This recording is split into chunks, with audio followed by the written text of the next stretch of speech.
সেই লক্ষ্যে দিল্লি গত 2 বছরে যাই প্রস্তাব দিয়েছে তিনি সেটা মানতে চাননি। এমনকি দলের নেতৃত্বে সামান্যতম বা সাময়িক কোনো পরিবর্তনের প্রস্তাবও দৃঢ়ভাবে প্রত্যাখ্যান করেছেন। এই জেদ আর অনর মনোভাব, বাস্তবতাকে অস্বীকার করা, এগুলো ভারতের কর্মকর্তাদেরও বিরক্ত করেছে। প্রিয় দর্শক, অন্য মঞ্চের আলোচনায় আপনাদের সকলকে আমন্ত্রণ জানাচ্ছি।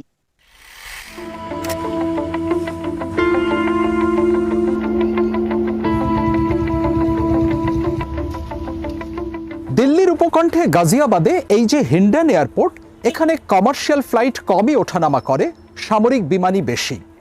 ঠিক 2 বছর আগে আগস্টের এক বিকেলে এখানেই বাংলাদেশের একটি মিলিটারি এয়ারক্রাফটে চেপে এসে নেমেছিলেন শেখ হাসিনা। টারম্যাকে গিয়ে তাকে স্বাগত জানিয়েছিলেন ভারতের জাতীয় নিরাপত্তা উপদেষ্টা অজিত ডোভাল।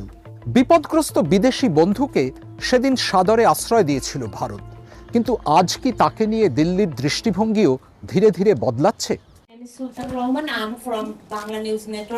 হ্যাঁ, এটা ঠিকই যে 5ই আগস্টের দ্বিতীয় বার্ষিকীতে দিল্লির এফসিসিতে যেভাবে শেখ হাসিনা অনলাইনে লাইভ সাংবাদিক সম্মেলনে যুক্ত হয়েছিলেন, তাতে বাংলাদেশ অত্যন্ত ক্ষুব্ধ। সরকার কা ইস আয়োজন সে কোই লেনা দেনা নেই হ্যায়।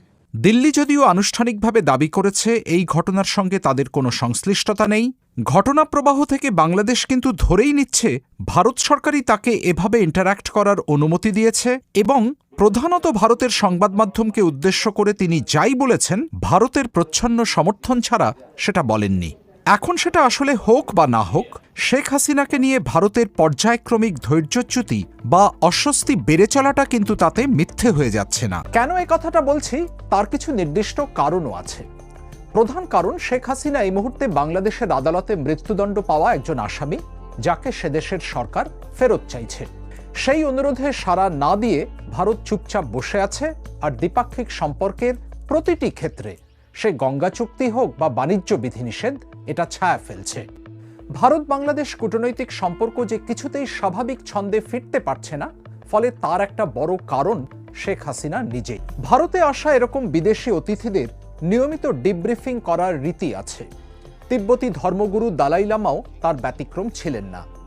শেখ হাসিনার ক্ষেত্রে প্রথমে বেশ কয়েক মাস এই ভূমিকা পালন করেছেন অজিত ডোভাল নিজে, কিন্তু বিবিসি জানতে পেরেছে পরে তিনি সরে গিয়ে ইন্টেলিজেন্স ব্যুরোর প্রধান তপন ডেকা বা তার অবসরের পর বর্তমান প্রধান মহেশ দীক্ষিতের কাঁধে এই দায়িত্ব এসে পড়েছে। দিল্লির চোখে শেখ হাসিনার গুরুত্ব যে আর আগের মতো নেই, অনেকেই বলছেন এটা তার একটা প্রমাণ। কিবহাল মহল আরও বলছেন, দিল্লিতে নামার পর প্রথম দিন থেকেই শেখ হাসিনার প্রত্যাশা ছিল বাংলাদেশের রাজনীতিতে আওয়ামী লীগের পুনর্বাসনে ভারত তাকে সাহায্য করবে। কিন্তু ভারতের স্বরাষ্ট্র বা পররাষ্ট্র মন্ত্রণালয় সূত্রে আভাস মিলছে, স্থাভাজন বিদেশি বন্ধুরা বিপদে পড়লে বা তাদের জীবন সংকট হলে আশ্রয় দেওয়াটা ভারতের দীর্ঘদিনের নীতি। শেখ হাসিনার ক্ষেত্রেও সেটাই অনুসৃত হয়েছিল। কিন্তু দালাই লামা বা সাবেক আফগান প্রেসিডেন্ট নাজিবুল্লাহর পরিবার যেভাবে ভারতের সব চাওয়া পাওয়ার সঙ্গে খাপ খাইয়ে সেই আতিথ্যের মর্যাদা দিয়েছেন, শেখ হাসিনার ক্ষেত্রে কিন্তু লায়াবিলিটি ফ্যাক্টরটাই বেশি বড় হয়ে উঠেছে বলে দিল্লিতে পর্যবেক্ষকদের ধারণা। আঞ্চলিক জিওপলিটিক্সের বাস্তবতাও শেখ হাসিনাকে নিয়ে দিল্লির অস্বস্তি বাড়িয়েছে। শেখ হাসিনাকে ভারতের ঠিক কোথায় রাখা হয়েছে তা নিশ্চিতভাবে বলা সম্ভব নয়।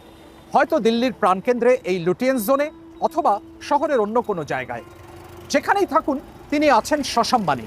কিন্তু একটা জিনিস নিশ্চিতভাবে বলা সম্ভব, সম্ভাবনা আপাতত ক্ষীণ হলেও ডিসেম্বরে তিনি যদি সত্যিই বাংলাদেশে ফিরতে পারেন কিংবা চলে যেতে পারেন ইউরোপ আমেরিকার তৃতীয় কোনো দেশে, তাহলে ভারত সরকার কিন্তু যাকে বলে হাঁপ ছেড়ে বাঁচবে।